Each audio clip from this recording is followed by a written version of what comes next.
हमने सस्यूर को कोट किया था और सस्यूर को कोट करके बताया था आपको कि मान लीजिए ये जो बड़ी सी परिधि या वृत्त आपको जो दिखाई दे रही है, इस वृत्त के अंदर का वृत्त इसलिए कह रहे हैं कि पूरा दायरा जो इसका पूरा का पूरा जो रेडियस, कंप्लीट रेडियस है ना, अगर ये कोई भाषा है तो इस पूरे के पूरे दायरे में कोई एक व्यक्ति यहाँ है, ठीक है। और ये जैसे कि ये पूरी क्लास और उसमें से एक मैं या उसमें से आप कोई एक, तो भाषा एक व्यवस्था है। ये पूरा का पूरा जो वृत्त है ये एक व्यवस्था है जिसको सस्यूर ने कहा कि लॉन्ग है ये, और कहा कि इसमें एक व्यक्ति की स्थिति जो है या एक व्यक्ति जिस भाषा का प्रयोग करता है, दैनंदिनी में जो इस्तेमाल करता है, उसको उसने कहा कि ये क्या है, ये जो है पैरोल है, ये पैरोल है। दोनों बात, भाषा अगर सामाजिक संपत्ति है या विरासत में मिलती है तो बगैर इस समाज का हिस्सा हुए बगैर व्यक्ति की अपनी भाषा नहीं होगी। लेकिन दूसरा संबंध कि भाषा व्यक्ति की ही है, प्रत्येक व्यक्ति की व्यवहार में लाई जाने वाली या दैनंदिनी वाली, जो उस सामाजिक पूरी व्यवस्था को फिट करती है। इसीलिए भाषा के बारे में बात करते हुए सस्यूर ने कहा कि ये सिर्फ और सिर्फ अभिव्यक्ति का मामला नहीं है, ये मामला एक तरह से सामुदायिक विकास का या एक पूरी की पूरी संस्कृति का है, जिसे हम कल्चरल आइडेंटिटी कहते हैं। ये कल्चरल आइडेंटिटी सिर्फ पर्सन की नहीं होती है या किसी नेशन की नहीं होती है या किसी रेस की ही नहीं होती है, बल्कि ये जितनी पर्सन की होती है, जितनी नेशन की होती है, जितनी रेस की होती है, उतनी ही ये कल्चरल आइडेंटिटी किसी लैंग्वेज की भी होती है। इसलिए भोलानाथ तिवारी ने जब अपनी किताब में भाषा विज्ञान पर बात करते हुए ये कहा, और उसके बाद हमने तमाम सारी आशंकाएं और चिंताएं जाहिर की, उन्होंने कहा कि कमोबेश दुनिया की भाषाओं और बोलियों को मिला दिया जाए, जो काम वो अपने ज़माने में कर रहे थे उस तारीख के हिसाब से, तो 2796 जो है बोलियां और भाषाएं दुनिया में ठहरती हैं। 2796 ये डाटा भोलानाथ तिवारी की किताब से है, जो पृष्ठ संख्या 93 पर मिल जाएगा, जो एडिशन मेरे पास है उसके हिसाब से इतनी है। लेकिन क्या आपको पता है कि इसमें से कितनी बोलियां भोलानाथ की उस किताब लिखने और हमारे बीच पहुंचने के दरमियान गायब हो चुकी होंगी? केवल मनुष्य नहीं मरते, ये जीवन का सत्य है। पत्थर भी मरते हैं, ये विज्ञान का सत्य है। और भाषाएं तो रोज रोज मरती हैं, ये समाज का सत्य है। कितनी भाषाओं ने दम तोड़ दिया, कितनी भाषाएं अब अस्तित्व में नहीं रही। आप याद करिए कि पिछले 20-22 बरस की जो आपकी कुल जमा पूंजी आयु है, उस आयु में से कितने शब्द आपके बीच से गायब हो गए, कितने स्वरों ने अपने आकार बदल लिए, उच्चारण में चंद्रबिंदु रहा या चला गया, अनुस्वार ने किस किस को रिप्लेस किया, हलंत लगाना केवल संस्कृत वालों का काम रह गया, उच्चारण में विसर्गों की भूमिका क्या रही। और फिर इस पर देखिए कि ज्ञानेंद्र पति ने जब कविता लिखी भाषा के इस बदलाव पर, तो समझ में आया कि हाँ, यही कोई कुछ एक साल पहले एक हलंत हुआ करता था हमारे पास, जो निकल करके हमारी डायरी से चला गया। एक चंद्रबिंदु था, सुंदर सा, जिसे हम रखते थे, किसी अक्षर पर ऐसे सजाते थे जैसे शिव के माथे पे चांद। वह चांद भी कहीं विलीन हो गया, समय के अंधकार ने उसे अपनी गिरफ्त में ले लिया। इस तरह से एक विसर्ग था जिसका उच्चारण करते समय लगता था कि जैसे कि कोई प्राणात्मक वायु आ रही है, वह वेग ही जैसे कि खींच करके कहीं बाहर किसी ने निकाल लिया, और लगा कि समय के साथ न केवल धड़कनें तेज हुई हैं, सांसों का प्रवाह भी इतनी तीव्र गति से बढ़ा है कि उसमें अलाप और उसमें महाप्राणत्व की अब कोई गुंजाइश बची ही नहीं है। ये सब कुछ हुआ, और इस बीच कई सारी भाषाएं खत्म हो गई, कई आदिवासी भाषाएं खत्म हो गई। हम में से कितनों ने उस पर विलाप किया, हम में से कितनों ने सोचा, हमने कभी इस ओर पलट करके ध्यान दिया कि हमारी माँ जिस भोजपुरी, जिस अवधी और जिस ब्रज को या बुंदेली को बोलती थी, उसकी बहुत टूटी फूटी सी ज़ुबान हमारे पास रह गई है। हम तो इस बात पर गर्व करते रहे, फ़क्र करते रहे कि हमें अंग्रेज़ी आ रही है और अब धीरे धीरे अच्छी आ रही है। इस बात पर फ़क्र करते रहे कि विश्वविद्यालय में आने के बाद खड़ी बोली हमें आ रही है और अच्छी आ रही है और अब हम अच्छे से अपने को एक्सप्रेस कर सकते हैं। लेकिन कभी इस बात पर भी विलाप किया कि जो टूटी फूटी भाषा हमारे पास थी, वो भाषा भी क्या बची है? क्या हम अपनी आने वाली पीढ़ी को बता पाएंगे कि हम अपनी माँ से किस ज़ुबान में बात किया करते थे, या हमारी माँ अपनी माँ से यानी कि हमारी नानी से किस ज़ुबान में बात किया करती थी? वो शब्दकोश है। मुझे लगता है कि हम अब जिस समय पर खड़े हैं उस समय पर इन सब बातों पर विचार ही नहीं करते, क्योंकि जब हम इस पर विचार करने लगते हैं तो हमारे अंदर एक हीनता बोध की ग्रंथि जो है पल्लवित होने लगती है। हम अपने को बहुत पिछड़ा हुआ मानने लगते हैं, जबकि ये बातचीत होनी चाहिए थी कि वो सिर्फ भाषाएं नहीं हैं, पूरी की पूरी कल्चरल आइडेंटिटी है। और कल्चरल आइडेंटिटी ही नहीं है, पूरा का पूरा एक संवेदनात्मक संसार है। आपके पास जितनी इमेजिनेशन की क्षमता आपकी अपनी मातृभाषा में होती है, उतनी किसी में नहीं होती। आपने माँ से जिस भाषा में बात की है, आप 5, 7, 10 बरस तक जिस भाषा में समझे हैं, उसमें जितनी आपकी कल्पना की उड़ान हो सकती है, उतनी अंग्रेजी या किसी भी ट्रांसलेशन की भाषा में नहीं हो सकती। भाषा विज्ञान का जो पूरा का पूरा स्टडी है, उसने इस तरफ भी सोचने पर विवश किया। सस्यूर ने जब ये थ्योरी दी थी, उसको बीते हुए लगभग आज की तारीख में 115 बरस बीत गए। 1906 से 11 के बीच ये सारा का सारा दिया था। और जब ये बातचीत की थी तो शायद सस्यूर को भी ये अंदाज़ा नहीं रहा होगा कि 60 और 70 के दशक में जब दुनिया में, ख़ास तौर से तीसरी दुनिया या जब एंग्लो अमेरिकन जब स्टडी सामने आएगी क्रिटिसिज्म की, तो एक स्ट्रक्चरलिज्म जो डेवलप होगा, वो सारा का सारा संरचनावाद, वो भाषा को भाषा के दायरे से बाहर निकाल करके समाज के दायरे में खड़ा कर देगा। और भाषा सिर्फ भाषा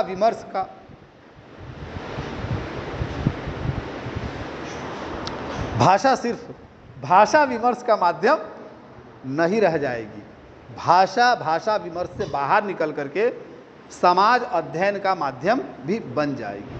तो जब आप इन सब दृष्टियों को एक साथ मिला करके, इन सब चिंताओं को, इधर आके बैठ जाओ आगे इसके साथ, या 2 बैठे हैं चिपका करके एक जगह, इन सब चिंताओं को जब मिला करके आप पढ़ते हैं, तब आपको समझ में आता है कि आप सिर्फ वो चीज़ नहीं पढ़ रहे हैं जो थ्योरेटिकल आपको पढ़नी है, परीक्षा में लिखना है और पास हो जाना है। अगर इसके लिए पढ़ रहे हैं तब तो ठीक है, रट्टा मारिए, पास हो जाइए। लेकिन जब आपको ये पता लग जाएगा कि ये दुनिया की एक बड़ी चिंताओं में से है, और जब ये पता लग जाएगा कि इससे गुजरना, अपने पूरे के पूरे भौगोलिकपन को और अपनी पूरी बनावट की प्रक्रिया को समझना है, तो शायद आपको लगेगा कि नहीं, ये ज़्यादा जिम्मेदारी वाला। तो ये चार्ट मैंने इसीलिए रखा था कि सस्यूर ने जब ये बातचीत की और भाषा और वाक्य के बीच डिफरेंस किया तो क्या किया। अब छोड़ दीजिए, अब दूसरी जगह आते हैं कि भाषा की परिभाषा हो चुकी है। दुनिया में बहुत सी भाषाएं बोली जाती हैं, जिसमें से एक आंकड़ा बताया कि 2796 ना, 2796।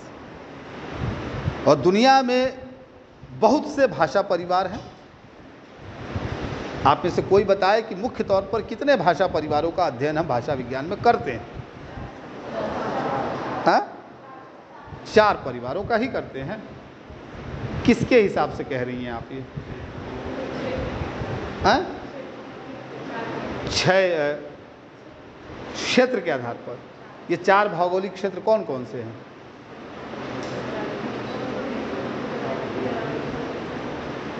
केवल इंफॉर्मेटिव और ऑब्जेक्टिव रटे हों तो बिल्कुल मत बोलिएगा, जब तक कि भाषा विज्ञान की किताब ना पलटे हों, नहीं तो फिर आप मेरे आशीर्वाद के शिकार होंगे।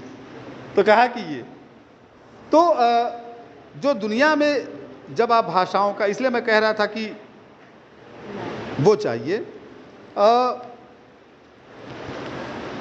संसार में ये जो 2796 के आसपास जो भोलानाथ तिवारी ने भाषाओं की चर्चा की, उसमें से ये भी कहा कि जो रिया अभी कह रही थी कि 4 क्षेत्र में जो है भाषाएं बांटी गई हैं, विश्व की भाषाएं बांटी गई हैं, जिसको भोलानाथ तिवारी ने खंड कहा और कहा कि सुविधा की तरह 4 अलग अलग ब्लॉक में हम भाषाओं की स्टडी करते हैं। जैसे कि इसमें से जो पहला खंड है वो है अफ्रीका खंड,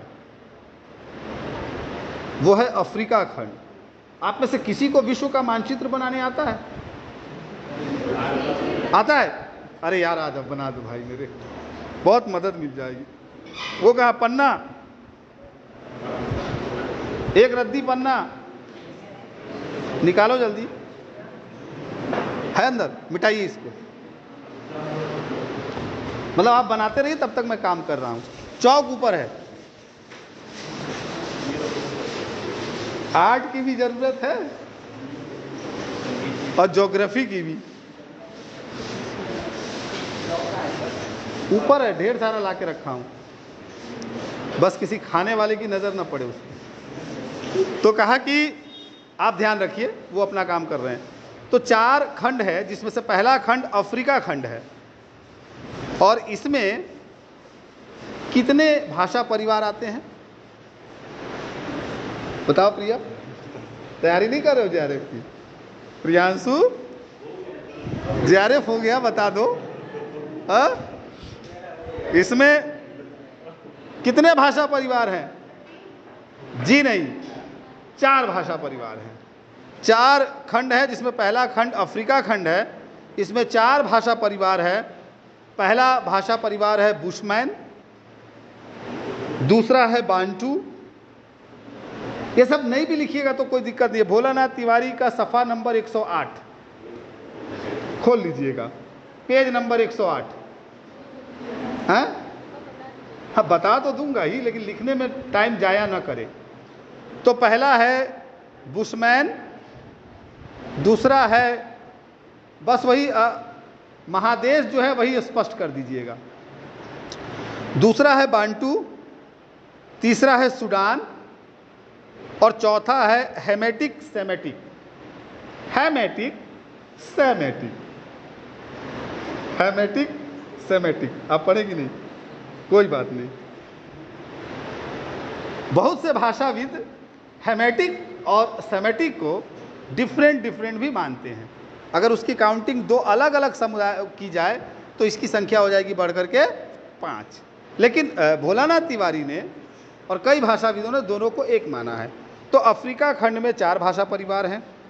इसके बाद दूसरा जो खंड है वो है यूरो एशिया खंड। यूरो एशिया खंड, यूरो एशिया मतलब यूरोप और एशिया। कमाल की बात यह है कि आप इस पूरे अध्ययन में देखेंगे कि भाषाएं भी सरहदों का अतिक्रमण करती हैं। वो एक जगह से चल करके दूसरी जगह जाती हैं। उनके हाथ पैर होते हैं, और उनके जो हाथ पैर होते हैं वो हमारे आपके जैसे लोग होते हैं, जो एक जगह से उड़ करके दूसरी जगह पहुंच जाते हैं। तो वो एक महादेश से भाषा को दूसरे महादेश में क्या करते हैं? पहुंचा जाते हैं। तो यूरो एशिया खंड, इसके अंतर्गत 9 भाषा परिवार आते हैं। 9 भाषा परिवार। अब कमाल की बात है कि जो अफ्रीका खंड में एक भाषा परिवार था, वह भी इसमें आकर के अपना कब्जा जमा लेता है, जिसका मैं अभी नाम ले रहा था, हेमेटिक और सेमेटिक। दूसरा है काकेशियन, काकेशियन। तीसरा है यूरोप अल्टाइक। चौथा है चीनी अल्टाइक। चौथा है चीनी। पांचवा है द्रविड़। छठा है ऑस्ट्रोन एशियाटिक। Austro Asiatic. अगला है जापानी कोरियाई। उसके बाद है मलय पॉलिनेशियन। Malay Polynesian. और अगला है भारोपीय। आप जान ही गए होंगे ये शब्द सुन करके कि हमारा जो खास बल होगा वो किस पर होगा? भारोपीय पर, क्योंकि हम किस भाषा परिवार के दायरे में आते हैं? तो जापानी कोरियाई, मलय पॉलिनेशियन और भारोपीय। तीसरा जो भाषा खंड है वो जो पैसिफिक ओशन का जो बेल्ट है उसी के नाम पर है, यानी कि प्रशांत महासागरीय खंड। Thank you. एशिया ये है, अमेरिका, अफ्रीका, साउथ एशिया यहाँ हो गया, वहाँ तक जाएगा ना, मतलब ठीक है, कोई नहीं, इतने में थैंक यू। प्रशांत महासागरीय खंड, इसमें बस वही एक रिपीट होगा, मलय पॉलिनेशियन, जो कि उसमें भी था, किसमें? यूरो एशिया खंड में। उसके बाद चौथा खंड है अमेरिका खंड। मौलाना तिवारी ने कहा कि इसमें मुख्य रूप से नाम तो नहीं दिया है उन्होंने, लेकिन ये कहा है कि इसमें लगभग 100 भाषा परिवार आते हैं। 100 छोटे छोटे छोटे छोटे छोटे। क्यों 100 आएंगे? एनीबॉडी? कोई कारण बता सकता है? कोई एक कारण कि ऐसा क्या है कि इसमें 100 भाषा परिवार की संख्या दी गई है? अलग अलग छोटे द्वीपों के होने के कारण उनके जो है अलग सभ्यता है, क्योंकि यहाँ बहुत सारे द्वीप हैं और बहुत सारे द्वीप में अलग अलग बहुत सारी जनजातियाँ हैं और बहुत सारी जनजातियों के पास अपनी बहुत सारी भाषाएं हैं या बोलियां हैं। और कमाल की बात है कि ये भाषाएं और बोलियां एक दूसरे परिवारों को काटती भी नहीं है। उदाहरण के तौर पर अरुणाचल प्रदेश, लगभग 26 जनजातियां हैं। क्या आप कल्पना करेंगे कि 26 जनजातियों की अपनी अलग अलग बोली है? और क्या ही बात है कि एक जनजाति दूसरी जनजाति की बोली को नहीं समझती। छोटा सा राज्य, थोड़ी सी आबादी, दूर दूर तक बसने वाले लोग और इतनी सारी बोलियां, तो फिर एक्सप्रेस कैसे करते हैं? जब मिलते हैं तो कैसे अपने विचार इधर से उधर पहुंचाते हैं? तो आपको जान करके आश्चर्य होगा कि वो अपने को एक्सप्रेस करने के लिए हिंदी का सहारा लेते हैं, क्योंकि ये सारी जनजातियां हिंदी जानती हैं। इसी देश में है। कभी जाइए अरुणाचल, मैं तो 2 बार गया हूँ, 2 बार रहा हूँ। मेरी निर्मित में अरुणाचल की भी बड़ी भूमिका है। तो इसीलिए वो सही कहा, हर्षित ने उसको सही पकड़ा कि वो ज़्यादातर आप जब भी आप पढ़ेंगे जनजातियों के बारे में या आदिवासी समाज के बारे में, तो आपको जो है अमेरिका के बहुत बड़े हिस्से से, इसलिए जब भी आप हॉलीवुड की फिल्में देखेंगे या वेब सीरीज़ देखेंगे और ख़ास तौर से जो दासों पर बनाई गई हैं या ट्राइब्स पर बनाई गई हैं, उसके सेंटर में बहुत बड़ा हिस्सा होगा या फिर अफ्रीका का कुछ हिस्सा होगा।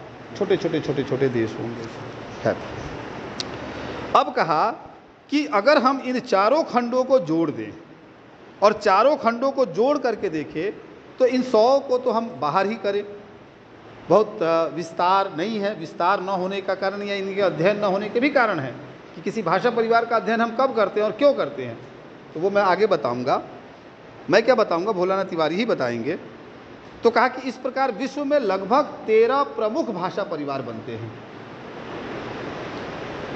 विश्व में लगभग 13 प्रमुख भाषा परिवार बनते हैं। और ये जो 13 बनते हैं, जिसके नाम ऊपर दिए गए हैं, लेकिन फिर भी याद के तौर पर मैं नाम ले लेता हूँ। पहला भारोपीय भाषा परिवार या परिवार कह लीजिए। दूसरा द्रविड़। आप कहेंगे साहब हम भारोपीय पढ़ रहे हैं, भारतीय और यूरोपीय, और दूसरी तरफ कह रहे हैं साहब द्रविड़ कैसे भारत से अलग हो गया। इसकी ये भी इंटरेस्टिंग है। द्रविड़ भाषा परिवार। तीसरा चीनी भाषा परिवार। चौथा सेमेटिक हेमेटिक या हेमेटिक सेमेटिक। पांचवा जो है यूरोप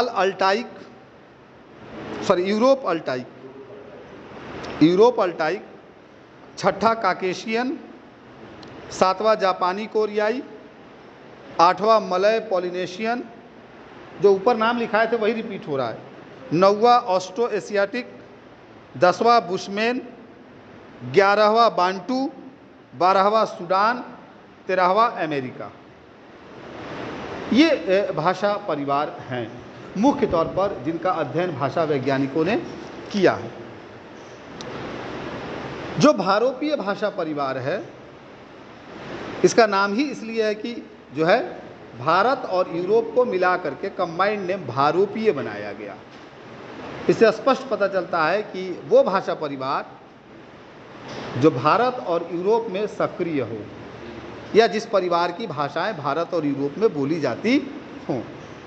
तो कहा कि इसका जो क्षेत्र है ये पूरा का पूरा, उसमें आप देखिए कि भारत, आप नक्शा अपने दिमाग में आंखों के सामने लाते जाइए, क्षेत्र बता रहा हूँ, बांग्लादेश, श्रीलंका, पाकिस्तान, अफगानिस्तान, ईरान, यानी कि भारत, उस भारत की कल्पना करिए 3री-4री शताब्दी की या ईसा के आसपास की। नेट पे जाकर के सर्च करिए पिछले 4000 वर्षों से भारत का अब तक बदला हुआ नक्शा। फिर आपको जान करके दिलचस्प लगेगा कि ये जो क्षेत्र पढ़े गए हैं उसमें से बहुत थोड़ा सा हिस्सा छोड़ दीजिए तो लगभग सारे हिस्से भारत के दायरे में हैं। ये फिर कहा कि यूरोप का कौन कौन सा हिस्सा, रूस, रोमानिया, फ्रांस, पुर्तगाल, स्पेन, इंग्लैंड, जर्मनी, कहा कि ये हिस्सा ये इसमें शामिल कर लीजिए। और अमेरिका के कुछ हिस्से, कनाडा, अफ्रीका और ऑस्ट्रेलिया का कुछ हिस्सा। इस तरह से अगर आप देखेंगे तो क्या नॉर्थ, क्या साउथ अमेरिका, क्या ऑस्ट्रेलिया, क्या अफ्रीका, क्या एशिया, मतलब ये जितने महादेश हैं लगभग सभी तक पहुंच है भारोपीय भाषा परिवार की। इसकी मुख्य वजह अगर तय करने की कोशिश करें तो माइग्रेशन जो है, प्रवर्जन जिसे कहते हैं, या अगर प्रवर्जन ठीक उसे ना कहें तो 1 मिनट माफ़ करिएगा, हाँ क्लास में हैं, बस ये 11:40 में छोड़ेंगे। हाँ ठीक, वेरिफिकेशन भी एमए का शुरू हो गया है ना। तो मुझे लगता है कि जो जिसे विस्थापन कहते हैं या आना जाना, जैसे आप जानते हैं कि यूरोपीय जो उपनिवेशवाद है वो दुनिया के जिन जिन हिस्सों में लेके गई लोगों को, हमारे यहाँ से विश्व युद्ध में फिजी और त्रिनाड और कहाँ कहाँ लोग गए। एक देश ने जब दूसरे देश पे हमला किया, या जब जो यूनान था, यूनान से जो सिकंदर की यात्रा रही, तो ऐसा नहीं है कि केवल वो आए और हमला करके लौट गए। इस आने में भाषाएं भी आईं, इन आने जाने में भाषाएं भी गई, वो आती भी हैं, वो जाती भी हैं, वो चलती भी हैं, उड़ भी जाती होंगी। तो कहा कि ऐसे, तो इसलिए देखेंगे कि जहाँ जहाँ आप कोई एक नक्शा होता, मेरे पास आधुनिक बोर्ड होता तो मैं क्लिक करता तो आपको वो हाईलाइट होकर दिखाता कि ये हिस्सा है जहाँ जहाँ ये विस्थापन हुआ, और वहाँ वहाँ ये देखिए कहाँ एशिया है, कहाँ अमेरिका है, कहाँ अफ्रीका है, मतलब कहाँ यूरोप है, सब में पसरा हुआ आपको मालूम पड़ेगा। कहा कि इस भाषा परिवार की जो मुख्य भाषाएं हैं जो बढ़ती जाती है, इस्तेमाल की जाती है, बोली जाती हैं, उसमें से पहली दूसरी का मतलब आप उसे टाइम और एज बाउंड मत लीजिएगा, आप इससे लीजिए कि प्राचीन, इस भाषा परिवार की, भारोपीय भाषा परिवार की जो सबसे प्राचीन भाषाएं हैं उसमें संस्कृत, पाली, प्राकृत, अपभ्रंश। क्योंकि याद करिए, आप अपने यहाँ भारतीय भाषाओं का जब अध्ययन करते हैं तो प्राचीन भाषाओं में केवल 2 लेते हैं, वैदिक और लौकिक, और मध्यकालीन में लेते हैं पाली, प्राकृत, अपभ्रंश। तो आपका जो है प्राचीन और मध्यकालीन दोनों कंबाइन कर लीजिए, क्योंकि इसी 1000 ईस्वी के आसपास से दुनिया के इतिहास का ये अध्ययन अगर बढ़ता है तो ये 5 भाषाएं चली जाती है एंशिएंट लैंग्वेज के खांचे में। उसी तरह से दुनिया की और भाषाओं में फ्रांसीसी, लेकिन फ्रांसीसी में भी प्राचीन फ्रांसीसी अवेस्ता, ग्रीक और लैटिन। हालांकि लैटिन का विस्तार आगे तक है, लेकिन फिर भी लैटिन का एक टाइम तय करिए, क्योंकि ग्रीक के बाद आप जानते हैं कि अगस्तस और रोमन साम्राज्य के बाद जो भाषा डेवलप होती है लैटिन है। लेकिन विलियम शेक्सपियर के आने के ठीक क्योंकि शेक्सपियर के आते ही एक अलग तरह की भाषा डेवलप होती है जो मॉडर्न लैंग्वेज है, और वो अंग्रेजी। तो अगर आप उधर से ध्यान दें तो लैटिन का प्रभाव शेक्सपियर के आसपास तक रहा, जिसे हम पुनर्जागरण का दौर कहते हैं ना, फेज कहते हैं, उसके उसमें तो कहा कि तो उसे भी प्राचीन में रखा गया। लैटिन को भी प्राचीन मानते हैं भाषाविद, और कहा कि ग्रीक तो प्राचीन है ही है, इससे अभी ऐसा नहीं कि अभी नहीं बोली जाती है, अभी भी साइरस वगैरह में कई जगह बोली जाती है, लेकिन उस तरह संस्कृत भी जैसे बोली जाती है, और लैटिन आदि। और जो आधुनिक भाषाएं हैं इस भाषा परिवार की दुनिया के इन तमाम क्षेत्रों में, जिसमें से कि अंग्रेजी आप जानते हैं कि मॉडर्न इंडियन लैंग्वेजेस, मतलब हमारे यहाँ मॉडर्न इंडियन लैंग्वेज में हिंदी है, मराठी है, तेलुगु है, ये सब है। अंग्रेजी का भी विकास मॉडर्न इंडियन माफ करिए मॉडर्न फॉरेन लैंग्वेज के तौर पर देखते हैं। तो अंग्रेजी, रूसी, जर्मन, स्पेनी, फ्रांसीसी, पुर्तगाली, इतालवी, फारसी, हिंदी, बंगला, गुजराती, मराठी एक्सेट्रा। ये जो यानी कि बंगला, हिंदी, मराठी, गुजराती, आप जानते हैं कि इसका अध्ययन आप आधुनिक भारतीय भाषा के अंतर्गत करते हैं। और इसी के साथ अंग्रेजी को जोड़ दे, रूसी को जोड़ दे, जर्मन को जोड़ दे, स्पेनी, फ्रांसीसी, पुर्तगाली, इतालवी को जोड़ दे, तो ये सारी भाषाएं मॉडर्न लैंग्वेज के दायरे में आती हैं। कुल मिलाकर के इस भाषा परिवार में प्राचीन और आधुनिक के हिसाब से इतनी भाषाएं आती हैं, जिसमें आप कह सकते हैं कि प्रमुख रूप से संस्कृत है, ठीक है, ग्रीक है, ठीक है, उसमें अवेस्ता है, पाली है, प्राकृत है, अभ्रंश है, लैटिन है, और प्राचीन फ्रांसीसी है, और आधुनिक रूप में अंग्रेजी बहुत सर्वप्रिय है, हिंदी है, बंगला, गुजराती, मराठी, इतालवी, पुर्तगाली, फ्रांसीसी, स्पेनी, जर्मनी, रूसी। इस तरह से आप ये देखेंगे कि यह भाषा परिवार बिना कोई अध्ययन किए हुए भी आप केवल इसके क्षेत्र को देख करके और इसमें बढ़ती जाने वाली भाषा को देख करके आप आंख मूंद के कह सकते हैं कि ये दुनिया का सबसे बड़ा भाषा परिवार है। ये दुनिया का सबसे बड़ा भाषा परिवार है। इसीलिए इस परिवार की जो विशेषताएं बनाई गई हैं या तय की गई, उसमें ये बताया गया कि पहली विशेषता यही है कि विश्व का सबसे अधिक जो विश्व की आबादी है वो इस भाषा को बरतती है। एक, और न केवल बरतती है, क्योंकि बरतना एक अलग बात है, क्षेत्रफल के दायरे से भी अगर अध्ययन करेंगे तो ये पहले स्थान पर ठहरता है। ये जो पूरा आपको जगह बताए वो। दूसरा, यह भाषा सबसे कह ही दिया कि बढ़ती जाती है या बोली जाती है। कहा कि इतना ही नहीं, कई बार होता है कि एक भाषा बहुत लोगों के द्वारा बोली जाती है, माफ करिए जाती है, लेकिन क्या उतनी ही मात्रा में उसमें साहित्य रचना भी होती है? तो आप कह सकते हैं कि ये न केवल बड़े क्षेत्र में बोली जाती है, न केवल अधिक लोगों के द्वारा बोली जाती है, बल्कि साहित्य रचना के हिसाब से भी ये दुनिया में सबसे अव्वल भाषा परिवार है।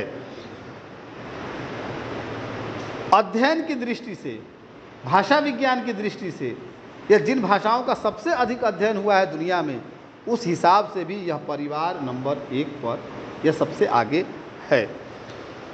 इस भाषा परिवार में दुनिया के कुछ मशहूर भाषाविद हैं जिनका योगदान अद्वितीय है, जिसके बगैर आप भाषा के अध्ययन को मुकम्मल नहीं कर सकते।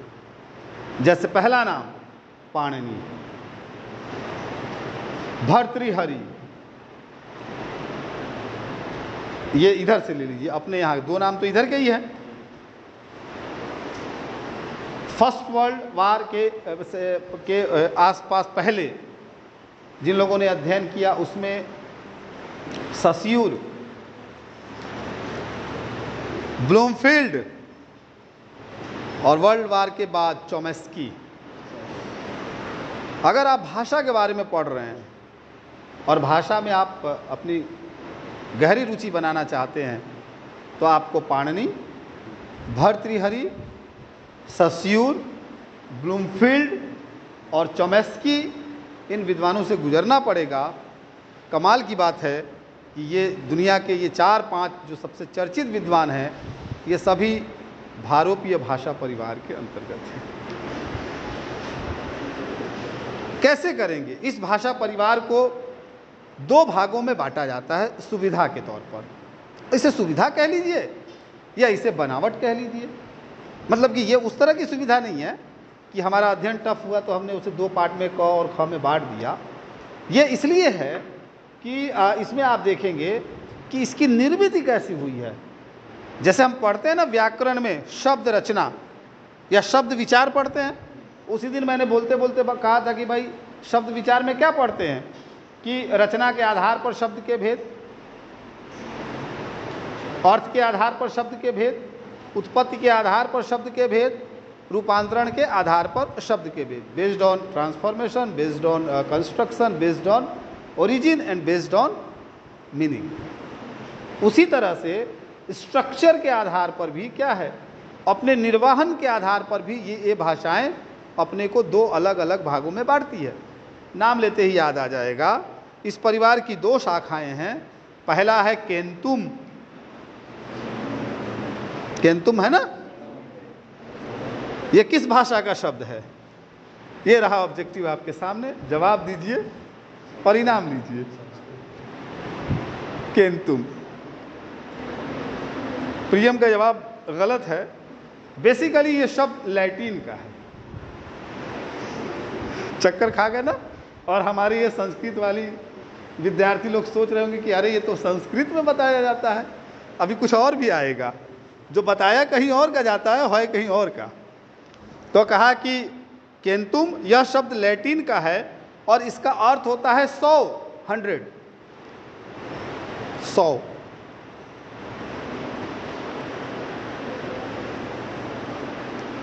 यह जो केंतुम है, जैसे आयरिश, स्कॉच, जर्मन, अंग्रेजी, स्वीडिश, इतालवी, स्पेनी, फ्रांसीसी, पुर्तगाली और ग्रीक, 2 विभाजनों में से जो पहला केंतुम है, अगर उस विभाजन या उस शाखा में रखेंगे तो ये सारी भाषाएं इसी शाखा की भाषाएं हैं। यानी कि भारोपीय भाषा परिवार में भी जो केंतुम शाखा है, उस शाखा परिवार की जो भाषाएं हैं उसमें आयरिश है, स्कॉच है, जर्मन है, अंग्रेजी है, स्वीडिश है, इतालवी है, स्पेनी है, फ्रांसीसी है, पुर्तगाली है, ग्रीक है। और कहा कि जो दूसरा है वो क्या है? सतम। केंतुम, दूसरा है सतम। इसके अंतर्गत रूसी आती है, बल्गेरियन आती है, पोलिश आती है, फ्रांसी आती है, संस्कृत आती है, पाली आती है, प्राकृत आती है, हिंदी आती है, मराठी आती है, बंगला आती है, गुजराती आती है, असमी आती है।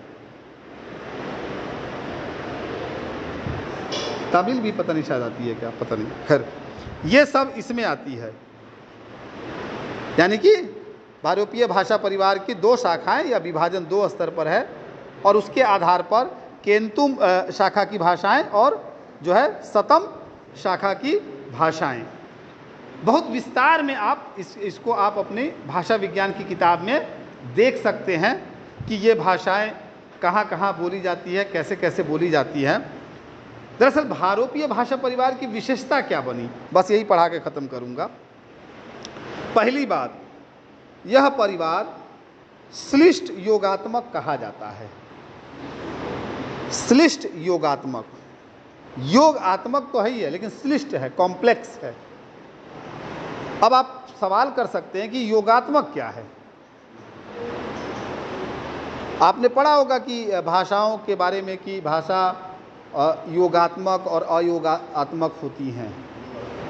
परस्पर जुड़ने वाली और अलग करने वाली वो, तो उस पर हम बाद में आएंगे जब हम उसकी संरचना पढ़ा रहे होंगे ध्वनि विज्ञान के रूप में, तब बताएंगे कि वो कौन से कारक है जिससे भाषा योगात्मक और अयोगात्मक या संयोगात्मक बनती है। अब इसमें जो दूसरी इसकी विशेषता है कि इसमें योगात्मक क्यों, क्योंकि इसमें योग प्रत्यय का प्रकृति से, ध्यान दीजिए, जिसे आप प्रत्यय कहते हैं ना, तो इसमें उसी का योग है कि प्रत्यय का प्रकृति से या संबंध तत्व का अर्थ तत्व से, संबंध मतलब तत्व का अर्थ तत्व से योग होता है। खैर ये कहा जाता है कि प्रायः जो हेमेटिक और सेमेटिक भाषा परिवार है वह अंतर्मुखी न होकर क्या है, बहिर्मुखी होता है। कहा कि इसमें योग प्रत्यय का प्रकृति से या संबंध तत्व का अर्थ तत्व से प्रायः सेमेटिक हेमेटिक परिवार सा अंतर्मुखी ना होकर के बहिर्मुखी, ये जो योग है ये बाहरी होता है। अब कहने का मतलब क्या बाहरी, आप जिसे प्रत्यय कहते हैं, उपसर्ग कहते हैं, या शब्द संरचना में जो आप चीज़ें लाते हैं, या जब आप संधि या समास करते हैं, तो आप देखिएगा कि जो भी डिफरेंसेस आते हैं या जो भी स्ट्रक्चर चेंज होता है वो ज़्यादातर एकदम से आउटपुट में ही दिखाई देगा, वो ऊपरी तौर पर ही होता हुआ दिखाई देगा, कुछ आकर के जुड़ जाएगा। ऐसा नहीं कि ध्वनि के अंदर से या इस पर विस्तार से बाद में, क्योंकि ये भी आप ध्वनि विज्ञान जब विस्तार से पढ़ेंगे उसमें आएगा। बस बता दे रहा हूँ, प्रत्यय जोड़े जाते हैं, ये इसी आरोपीय भाषा परिवार की विशेषता है, और उनके स्वतंत्र अर्थ का पता नहीं होता कि प्रत्यय का स्वतंत्र अर्थ क्या है। यानी कि वो जब तक जुड़ते नहीं है अपना अर्थ देते नहीं है, जुड़ने से पहले वो मीनिंगलेस होते हैं, मीनिंगफुल नहीं होते। इस परिवार की भाषाएं आरंभ में योगात्मक थी, लेकिन धीरे धीरे दो एक को छोड़कर सारी की सारी भाषाएं वियोगात्मक हो गई। उदाहरण के तौर पे संस्कृत को लीजिए और उसके बाद आज की हिंदी लीजिए, आपको पता चलेगा कि संस्कृत जो है योगात्मक है, लेकिन क्या हिंदी योगात्मक भाषा है? ये समझ करके कह रहे हैं, तो बताइए कैसे?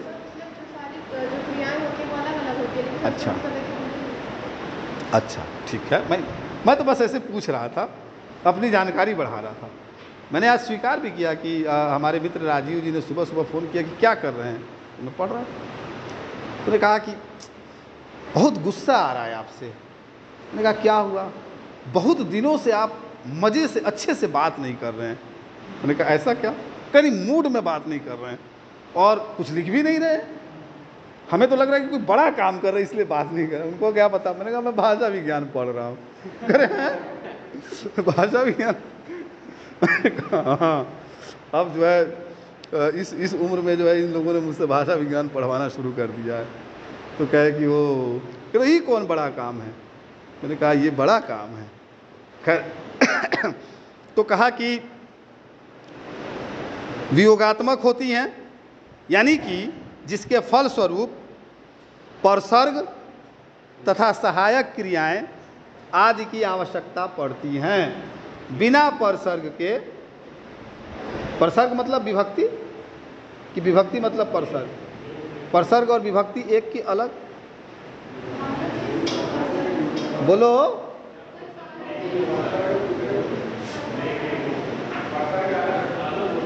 तो मैं वही तो कह रहा हूँ, समझाओ ना। हाँ, कारक चिन्ह को प्रसर्ग बोल, और विभक्ति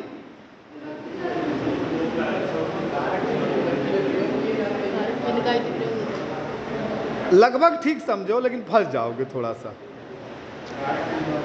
जब वो चिन्ह के रूप में आप जब उनको संबोधित करते हैं तो बताते हैं कि प्रसर्ग है, और जब वो इस्तेमाल हो जाते हैं तो विभक्ति के जो अलग अलग रूप है वही मिला जुला करके।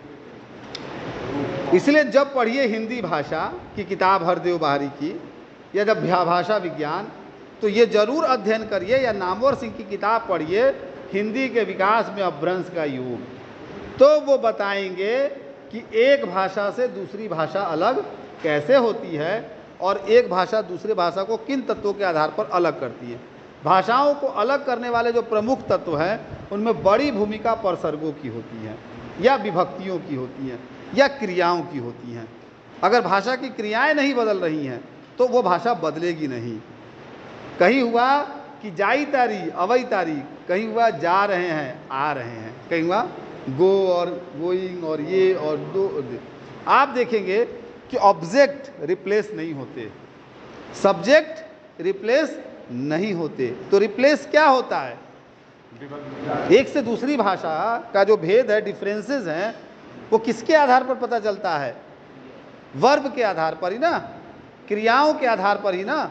क्रियाएं ही भाषा की वो पहली प्राथमिक पहचान। इसलिए हिंदी और उर्दू पे जो बड़ा डिबेट है, जिसमें भाषा और समाज वाली किताब में रामविलास शर्मा कम से कम 150-200 पन्ना खर्च कर देते हैं, वो इसी बात पर है कि इस दोनों भाषा के विवाद दोनों अलग नहीं हैं, क्योंकि दोनों भाषाओं की क्रियाएं एक हैं। क्या कहेंगे? हिंदी में कहेंगे जा रहे, तो उर्दू में क्या कहेंगे? आ रहे हैं। ऐसे तो कहेंगे नहीं। समझ में आ रहा है? अच्छा, तो कहा कि सहायक क्रियाएं आदि की आवश्यकता पड़ती हैं। अगली विशेषता है कि इस भाषा परिवार की धातुएं अधिकतर एक अक्षर होती हैं, एक ही अक्षर की धातुओं का प्रयोग होता है। जैसे प्रत्यय धातु में जोड़े जाते हैं। प्रत्यय कहाँ जोड़े जाते हैं? धातु में। इसलिए जब प्रत्यय की बात आती है या शब्द की बात आती है तो संस्कृत के यहाँ पर जानकार लोग बैठे हैं, बताएंगे कि धातु सबसे क्या है, वो छोटी इकाई की तरह सामने आता है जहाँ से वो शब्द उत्पन्न माना जाता है। और जो धातु होते हैं उन्हें कृत कहते हैं, और जो कृत धातु है वो प्राइमरी है, और दूसरा जो है क्या है, तद्धित है ना, जिसको सेकेंडरी कहते हैं। कृत जो है, कृदंत क्या है, एक प्राइमरी है और दूसरा सेकेंडरी है। ये भी कह सकते हैं कि पहले पर हो सकता है कि वो आश्रित होता हो या उसके रूप बदलते हों। और जो तद्धित है उसके भी 3 भेद हैं संरचनात्मक स्तर पर, और जो 3 भेद है इसमें कहते हैं कि world building suffixes, case indicating suffixes और वर्बल सफिक्सेस। शब्द की निर्मिति का, केस की इंडिकेटिंग का, और जो है वर्बल इस्तेमाल का जो तद्धित है वो रूप अलग अलग है। इस परिवार में पूर्व विभक्ति और पूर्व विभक्तियाँ मिलती हैं। इस परिवार में ही समास रचना की विशेष स्थिति है, क्योंकि यही परिवार है जिसमें समास यानी कि कंपाउंड की विधि मिलती है। बाकी परिवारों में वो उस तरह से ना मिलती हो, यानी कि संक्षिप्तीकरण की जो प्रक्रिया है, समास का मतलब क्या होता है, संक्षेप, तो संक्षिप्तीकरण की जो प्रक्रिया है वो इसी में मिलती है। इसी भाषा परिवार में स्वर परिवर्तन, संबंध परिवर्तन के रूप भी मिलते हैं, प्रयोग के आधार पर, काल के आधार पर। इसलिए आप याद करिएगा कि वर्ड्स बेस्ड ऑन ट्रांसफॉर्मेशन, रूपांतरण के आधार पर शब्द के भेद, और रूपांतरण के आधार पर शब्द के 2 भेद, विकारी और अविकारी।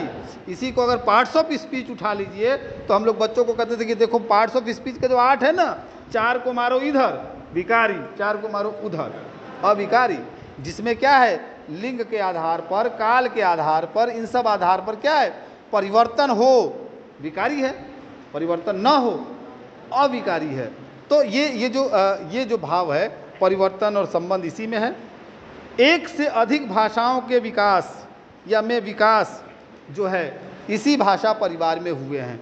एक भाषा ने दूसरी भाषा को प्रभावित किया है, उन दोनों भाषाओं से मिलकर के कोई तीसरी भाषा बनी है, और यही वो भाषा है जो सबसे अधिक चालायमान भाषा परिवार रही है, जिसके अंदर स्थानांतरण के या विस्थापन के या उस विस्थापन से, जैसे ग्रीक थी, जब रोमन साम्राज्य डेवलप हुआ तो आप देखेंगे अलग अलग टकराहट से एक भाषा बनी।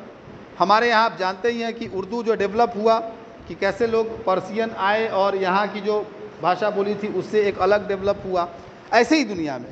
तो इस तरह का ये रहा है। कल की क्लास में ये भाषा पर मैंने बता दी, डिटेलिंग आप पढ़ लीजिएगा। कल की क्लास में हम